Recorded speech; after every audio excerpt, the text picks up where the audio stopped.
வணக்க நண்பர்களே, இன்றைக்கு வந்து நாங்க இதை பற்றி கேட்க போறோம்னு சொன்னா, கனேமுல்ல சஞ்சீவ அவர்கள் கொல்லப்படுவதற்கு 2 நாளைக்கு முன்னம் பார்க்கப்பட்ட ஒரு ஒத்திகை தொடர்பாகவும், அடுத்த விடயம் என்னன்னு சொன்னா, தையிட்டி விகாரை தொடர்பாக இந்த அனுர அவர்களுடைய இந்த அரசாங்கம் என்ன செஞ்சோன்றிருக்குது, என்ன செய்ய போகுது என்பது தொடர்பாக தான் இன்றைக்கு இந்த வீடியோ வந்து நாங்க கேட்க போறோம். நீங்க நம்ம சேனலை சப்ஸ்கிரைப் பண்ணலைன்னு சொன்னா ஒருக்கா சப்ஸ்கிரைப் பண்ணிட்டு வீடியோ தொடர்ந்து பாருங்க. ரைட், முதலாவதாக இந்த கனேமுல்ல சஞ்சீவ உங்களுக்கு தெரியும், நடைபெற்ற விஷயம் எல்லாம் உங்களுக்கு தெரியும்.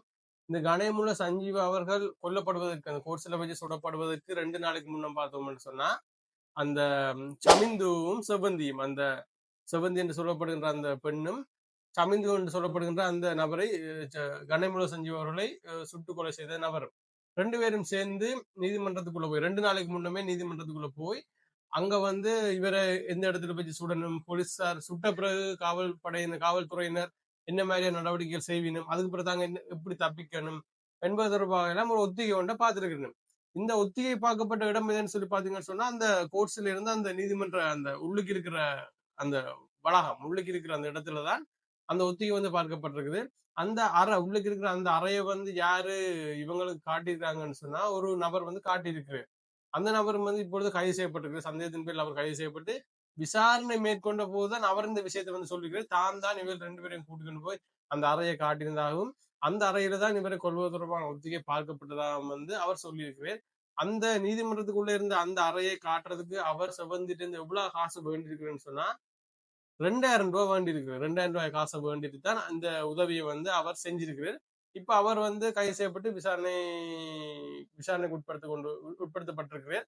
இந்த செவ்வந்தி வந்து உங்களுக்கு தெரியும், செவ்வந்தி இன்னும் தேடப்பட்டு வருகின்ற ஒரு குற்றவாளியாகவே இருக்கிறார். ரைட், இப்படி ஒரு விஷயம் வந்து நடந்திருக்குது. அடுத்த விஷயம் என்னன்னு சொன்னா, இந்த தையிட்டி விகாரம் தொடர்பாக நாங்க எங்களுடைய சேனல்ல நிறைய வீடியோக்கள் வந்து இந்த தையிட்டி தொடர்பான விஷயம் நாங்க கதைச்சிருக்கிறோம். இப்ப என்ன விஷயம் என்று சொன்னா, இந்த அனுர அவர்களுடைய இந்த என்பிபியினுடைய இந்த அரசாங்கமானது இந்த ஆட்சிக்கு வர்றதுக்கு முதல்ல நிறைய விஷயங்கள் வந்து சொல்லியிருந்தாங்க. அவங்க சொல்லதெல்லாம் உண்மையா பொய்யான்னு சொல்லி எல்லாம் நாங்க ஆராய வேண்டிய ஒரு நிலைக்கு வந்து தள்ளப்பட்டிருக்கிறோம்னு சொல்லலாம். சொன்னா, அரவாசி விஷயம் நடக்கிற மாதிரி இருக்குது, அரவாசி விஷயம் அவங்க சொன்னதே மறந்துட்டாங்க போல இருக்கு என்ற மாதிரி ஒரு நிலைக்கு எங்கட மக்கள் வந்து இப்ப தள்ளப்பட்டிருக்காங்க. ரைட், அப்ப இந்த என்பிபி கவர்மெண்ட் ஆனது ஆட்சிக்கு வர்றதுக்கு முன்னும் பார்த்தோம்னு சொன்னா சொல்லியிருந்தாங்க, இந்த இனங்களுக்கு இடையில மதங்களுக்கு இடையில இருக்கிற பிரச்சனைகள் ஏற்படாத மாதிரிக்கு தாங்க ஒரு நல்லிணக்கமான ஒரு முறையை தான் கையாளுவினும், நல்லிணக்கம் இனங்களுக்கு இடையில ஒரு நல்லிணக்கத்தை ஏற்படுத்தக்கூடிய மாதிரி ஆட்சி முறையை தான் அவர்கள் செய்வார்கள் என்ற மாதிரி, இனங்களுக்கு இடையில மதங்களுக்கு இடையில எல்லாம் பிரிவினை பெறாம ஒற்றுமையா இருக்கிற மாதிரியான ஒரு ஆட்சி தான் அமையும் சொல்லியிருந்தாங்க. இப்ப பார்த்தோம்னு சொன்னா என்ன நடந்திருக்குன்னு சொன்னா, இந்த தையிட்டி விகாரங்களுக்கு, இந்த தையிட்டி விகாரம் வந்து என்பிபி அவர்களுடைய ஆட்சி காலத்துல உண்மையாவே அந்த பிரச்சனை வந்து ஆரம்பிக்கல. அது எங்களுக்கு தெரியும். அது வந்து அதுக்கு முதல்ல இருந்த ஒரு குரூப்பின் ஆட்சி காலத்துல தான் அது வந்து ஆரம்பிக்கப்பட்டது. அந்த டைம்ல தான் அங்க வந்து நிறைய கட்டுமான பணிகள் நடைபெற்றதுன்னு சொல்லி உங்களுக்கு தெரியும். ஆனா இந்த தையிட்டி விகார அங்க ஆரம்பிக்கப்பட்ட காலத்துல இருந்தே அது அங்க கட்ட முடியாது, அது எங்களுடைய தமிழ் மக்கள்கிட்ட நிலம்னு சொல்லி அங்க பிரச்சனை தொடங்கிட்டு, அது சம்பந்தமா நிறைய சட்ட நடவடிக்கைகளும் எடுக்கப்பட்டு வருது. நிறைய ஆர்ப்பாட்டங்கள் வந்து அந்த விகாரைக்கு அடிக்கல் நாட்டின காலத்துல இருந்தே நடைபெற்று கொண்டான் இருக்குது. இப்ப வரைக்கும் நடைபெற்று கொண்டான் இருக்குது. இப்ப என்ன விஷயம்னு சொன்னா, இந்த என்பிபி அவர்களுடைய இந்த கவர்மெண்ட் வந்து என்பிபி அவர்களுடைய இந்த கவர்மெண்டோட காலத்துல அந்த விகாரம் கட்டப்படவில்லை தான். நீங்க சொல்ற மாதிரி அந்த விகாரம் வந்து அப்ப ஆரம்பிக்கப்படவில்லை தான். ஆனா இப்ப பார்த்தோம்னு சொன்னா, ஏன் நான் இதை சொல்றேன்னு சொன்னா, இப்ப ஒரு சில பேற்ற கருத்துக்களை வந்து பார்க்க கிடைச்சது. அதாவது இந்த தையிட்டி விகாரையானது என்பிபி ஆல கொண்டு வரப்படவில்லை, இந்த தையிட்டி விகாரை வந்து என்பிபி காலத்துல கொண்டு வரப்படவில்லைன்னு சொல்லி ஒரு கருத்து வந்து இருக்குது. அப்ப இப்ப பார்த்தோம்னு சொன்னா, என்பிபி காலத்துல இருந்து தையிட்டி விகாரை வந்து ஆரம்பிக்கப்படவில்லை, அந்த வேலை வந்து நடைபெறவில்லைன்னு சொல்றீங்க.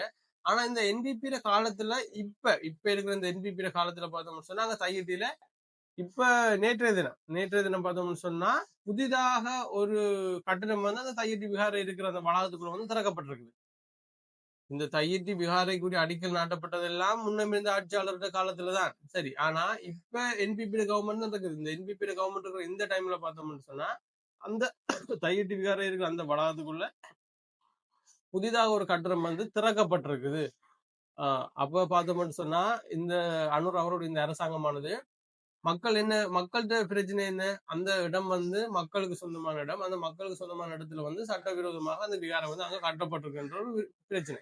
அப்ப அந்த கவர்மெண்ட் என்ன உண்மையாவே அந்த கவர்மெண்ட் என்ன செய்யணும், அது தொடர்பா ஒரு குழுவை பக்கச்சார்பற்று விசாரிக்கக்கூடிய ஒரு குழுவை நியமிச்சு அந்த ஆவணங்களை எல்லாம் செக் பண்ணி பார்த்து அங்க உண்மையாவே அந்த நில மக்களுக்குரியதானா அந்த நிலத்துக்குரிய சொந்தக்காரர் நிலத்தின் உரிமையாளர்கள் எல்லாம் கொழும்புல கூப்பிட்டு எல்லாம் கலைச்சிருக்காங்க. இது ஒரு பக்கம் நடந்திருக்குது. அப்ப உண்மையாவே அந்த நிலம் வந்து யாருக்கு சொந்தம், உண்மையாவே அது தொடர்பான ஆவணங்கள் இருக்குதா, இந்த விகாரம் வந்து இதுல கட்டலாமா கட்டக்கூடாதா என்பது எந்த விடயங்கள் தொடர்பாக எல்லாம் ஆராய்ஞ்சு அது வந்து ஒரு தீர்வினை வந்து வழங்கலாம். உடனடியாகவே வழங்கக்கூடிய மாதிரி தான் அந்த விஷயம் இருந்தது. ஆனா இப்ப பார்த்தோம்னு சொன்னா அதை பற்றி அந்த அந்த அந்த மக்களுக்குரிய தீர்வுகளை கொடுக்கறத பற்றி ஒரு எந்த விதமான சிந்தனையும் இல்லாம அந்த விகாரையில பார்த்தோம்னு சொன்னா புதுசா ஒரு கட்டணம் வந்திருக்குது. இனியும் புதுசா ஒரு கட்டணங்கள் வரலாம். இப்ப வந்தது இனியும் பெறக்கூடாது இல்ல, இனியும் பெறலாம். இவருடைய ஆட்சி காலத்துல இனியும் பெறலாம். அப்ப இவர்கள் வழங்கின வாக்குறுதிகள், எங்களுடைய தமிழ் மக்களுக்கு தந்த வாக்குறுதிகள், அரசு இலங்கை மக்களுக்கு கொடுத்த வாக்குறுதிகள் எல்லாம் கேள்விக்குறியா இருக்கிற மாதிரியே இருக்குது. அதாவது இவர்கள் தேர்தலுக்காக மட்டும் இப்படியான வாக்குறுதிகளை கொடுத்து மக்கள்கிட்ட வாக்குகளை பெற்றுக்கொண்டு இப்ப பார்த்தோம்னு சொன்னா ஒரு பக்கச்சார்பான நிக்கிற மாதிரியான ஒரு பிம்பத்தை வந்து காட்டுது.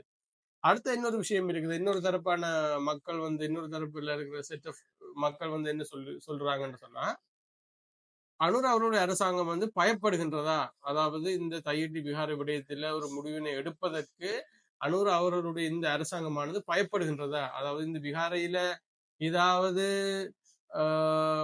இங்கால பக்கம் சார்பாவோ அல்லது அங்கால பக்கம் சார்பாவோ ஏதாவது ஒரு முடிவு அனுர் அவருடைய இந்த அரசாங்கம் எடுக்குமாக இருந்தால் அது அவர்களுக்கு ஒரு வேளை பாதகமாக அமையும், அவருடைய ஆட்சியினை கவிழ்ப்பதற்கு அது ஒரு ஆரம்பமாக அமையும், அல்லது பெரும்பாலான மக்களை வந்து அவருக்கு எதிராக திருப்புவதற்கு அமையும் என்றெல்லாம் நினைச்சு இந்த விகார விடயத்துல வந்து அனுர் அவர்களுடைய இந்த அரசாங்கமானது முடிவுகள் எடுக்காம தள்ளி போட்டு கொண்டிருக்குதா என்றும் ஒரு கேள்வி வந்து இருக்குது. அப்ப இது தொடர்பான உங்களோட கருத்துக்களை வந்து நீங்க கமெண்ட் செக்ஷன்ல பதிவு செய்யுங்க. அது மட்டும் இல்லாமல் இந்த தையிட்டி விகாரைக்கு அனுர் அவர்களுடைய என்பிபியினுடைய இந்த அரசாங்கமானது எப்ப தீர்வு வழங்கும், என்ன மாதிரியான தீர்வு வழங்கும் என்பது தொடர்பான மேலதிகமான தகவல்கள் உங்களுக்கு தெரியும்னு சொன்னா அதையும் கமெண்ட் செக்ஷன்ல பதிவு செய்யுங்க.